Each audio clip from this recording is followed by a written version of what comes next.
Good day, everyone. I'm Jared White with Brownfield. Today we're talking with Todd Burrus of Burrus Seeds about the 90-year history of the company. Todd, thank you for taking some time out for us. Let's start with just an easy one for everybody out there. Give us a little bit of your background. Tell us who you are and who you are with Burrus Seed, please. Sure, thank you. Todd Burrus is my name. I actually represent third generation in our family business. My background, I figure I'm one of the most blessed guys. I enjoy going to work in the morning. I enjoy going home at night. So I'm very fortunate at that. I've spent my whole life working here at Burrus. So it's just been my vocation. It's part of who I am. Part of who you are. And what is Burrus Seed? You know, there may be somebody out there that hasn't come across Burrus Seed, but it's been around a while. Yeah. So we're a regional family seed business. We grow our own seed.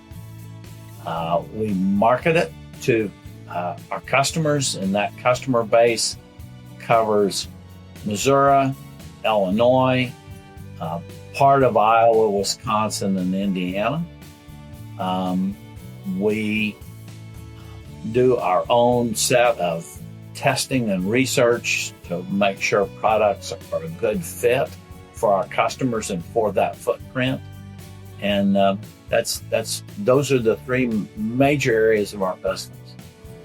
With the history of Burrus Seed, and I understand celebrating a 90th anniversary. That's correct. So just to give you just a little bit of background, but roll back the clock to 1935. At that time, farmers were planting open-pollinated corn. And if you were to look at a graph that was to demonstrate what that meant for years ahead of that, there was no yield increase. The U.S. corn yields were about 25 bushel an acre. And when 1935 came and hybrid seed corn began to be utilized, the graph of U.S. average corn yield changed and it begins to climb on a steady basis. And today, we're expecting that U.S. corn yield to be 187 bushels. So that's the gain that's happened. And there's a lot of factors go into that, but certainly hybrid seed corn was the turning point in the beginning of that yield increase. Absolutely. And Burrus was right there at the forefront? They were. So again, just a little bit of history, but Grandpa Wilbur and his brother Roy were progressive farmers. Actually, the University of Illinois Extension Service was going throughout the state, contacting progressive farmers at that time to say, if you would plant an acre of seed corn and then harvest those seeds the following year and sell them to your neighbor, you'll both increase your yields and you'll increase your profitability. And I think it's one of the really cool things is to think that, 90 years later, still we're using seed and the same story of how we can, through seed, increase a farmer's yields and increase their profitability. Todd, jumping back to something you said earlier about Burrus being independent and regional and making sure that the products match that regional footprint. That's important because every farm's different out there, soil types, etc., environment, everything kind of factors into how successful a season's going to be. And that regionality makes a difference, I would think. It makes a big difference, Jared. If you will, major seed companies obviously have huge budgets to use for marketing purposes.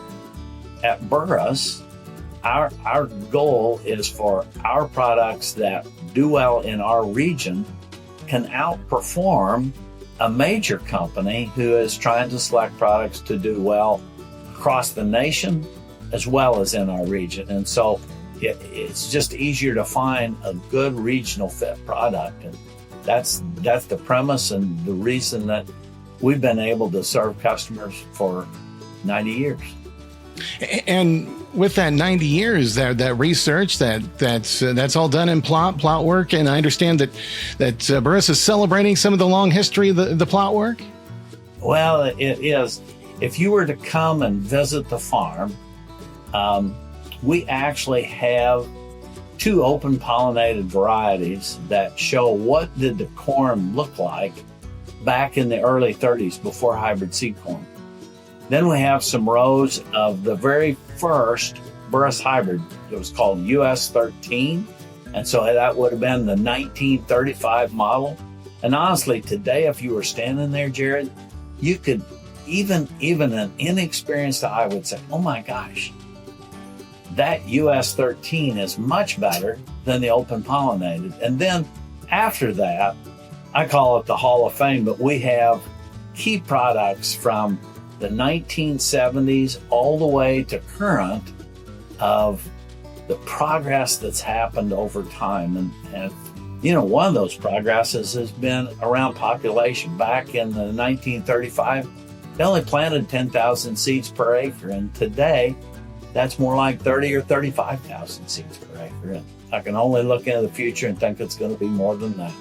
Well, sure. Yeah, it's amazing the way that that genetic technology has allowed, advancements and yield, but then you've got the protection aspect as well with the traits. And I'm sure, Burrus Seed is right. They're offering some of the latest traits as well. Absolutely. So we have a relationship with both Bayer and Corteva and Syngenta, as far as that's concerned, in terms of access to their traits.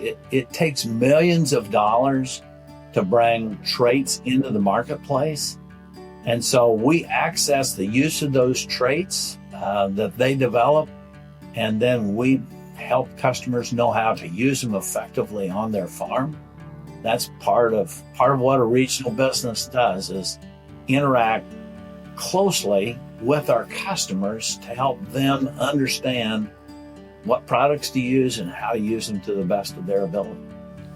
Is it tough being a regional business in this day and age of bigger is better and, collaborations and takeovers and things like that? Is it tough to be not the little guy, but be a regional guy out there? Well, I think the way we'd want to think about that, Jared, is there are pros and cons to everything.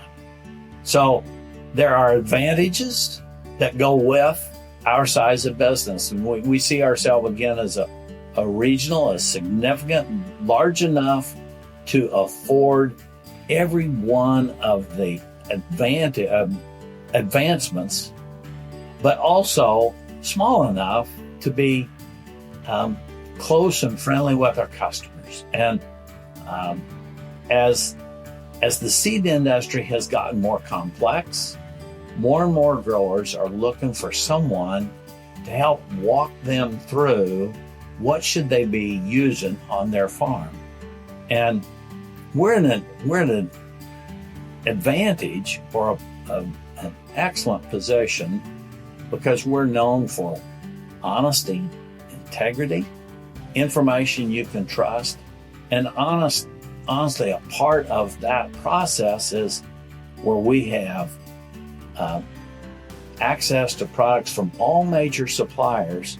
Then we can talk objectively about the pros and cons and what fits on a guy's farm, rather than to just sell one technology or one part of the puzzle. We have the whole portfolio available to us, and then we can help guide a grower through what's going to work best for him. And we see that as a huge advantage. That service aspect, you can tell when you mention it that's a big deal for you. Well, it is. I believe in what we do. I believe in where we're at in the industry, and for as long as I've worked, I started in 1976 is when I come back full time here in our business. For as long as I've been here, there's disadvantages to being a regional company, but I view it that the advantages well outweigh the disadvantages. When you look ahead, Todd, to some of that exciting developments for the future, what's kind of put the crystal ball on, or tell us what you can of what are you working on? What's Burrus Seed working on for the future? What are some of the exciting things coming down the pipeline? Well, if you were to come and take a tour around our plot, you're going to see some of these things that are what I'm going to call on the horizon.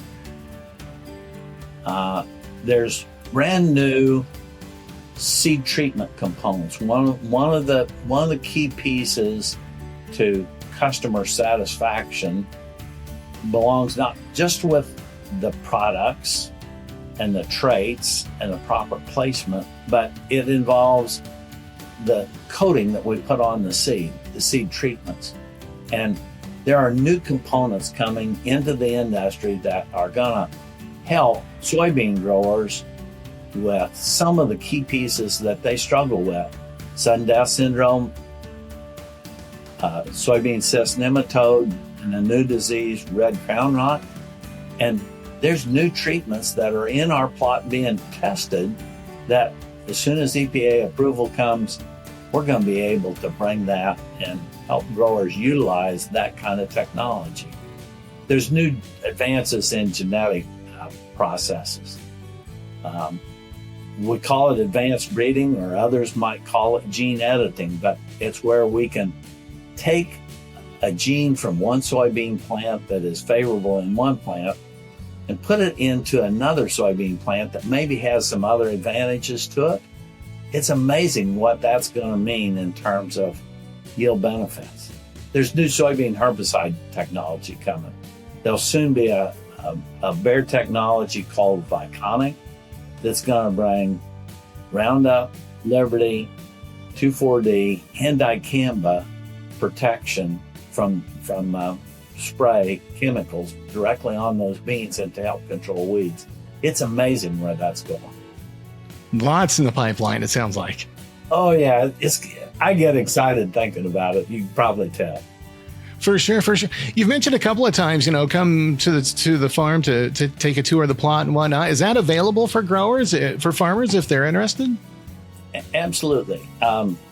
We've tried to set up between now and maybe the middle of September, the opportunity to call and schedule to come and walk through the plots. And I personally get to do that. So it's one of the things that I enjoy is the interaction with the grower and hearing about their farms, and also to form fit the discussion to what their primary interests are. There's some other really cool things on demonstration. We've got a replant study on soybeans that I think will really help growers as they think about when they didn't get quite as good a stand with soybeans. Do I leave a lighter stand, or do I go in and plant over on top of what was planted the first time, or do I go in and replant? And we've got a study and some data from previous studies to help them make that kind of decision. I've been told patience is the name of the game when it comes to replanting of soybeans. Well, you've been a good listener, Jared. There's a lot of times that if we're just a little bit patient, but making good decisions is crucial for a grower's success in today's environment. These are not easy economic times on the farm, so growers want to make good decisions, and we want to help them make good decisions. And one of the things that Burrus that we've offered for a long time is 100% replant, and not every seed company selling soybean seed does that anymore. But at Burrus, we've made that commitment to our growers that if they need replant seed, we're going to deliver it to them, and we're going to help them make a good decision, whether that's a good investment in their time and our seed or not. But part of who we are is to help customers. Absolutely. And Todd, if folks would like to reach out to Burrus Seed, like to find out more, what's the best way to go about doing that? You can go to our website, and there's access there to go ahead and get set up. Very good. Reach out there, folks. Todd, I appreciate the time today. Congratulations to Burrus Seed for 90 years. Jared, thank you. Thanks for the time.